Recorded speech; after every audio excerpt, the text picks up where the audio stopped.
મારું નામ ડોડિયામીન થરીશભાઈ છે. હું ધોરણ 6 માં ભણું છું. મેં આજે એક પ્રોજેક્ટ બનાવ્યો છે. તેનું નામ છે ઈગો પિકર.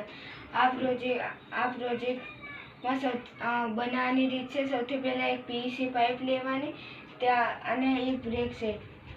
એક પીવીસી પાઇપને હોલ પાડવાના અને આરપાર દેખાય તેવી રીતે.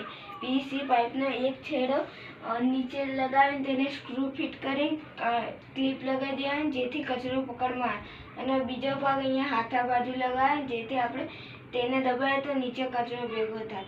આનો ઉપયોગ એ છે કે આપણે કોઈ ગંદો કચરો પકડીએ તો તે આપણે હાથથી, જેવી કે કાચની બોટલ છે, પ્લાસ્ટિકની બોટલ છે, ગંદો કચરો જેવી વસ્તુ આપણે હાથથી ઉપાડીએ તેના કરતાં આપણે આ પ્રોજેક્ટથી ઉપાડીએ તો સારું છે. આનાથી આપણે કોઈ રોગ હાથથી ઉપાડીએ તો તે આપણો શ્વાસમાં રોગ થઈ જાય છે, પણ આ થોડું દૂર રહે છે, તેથી આપણે રોગ નહીં થતો.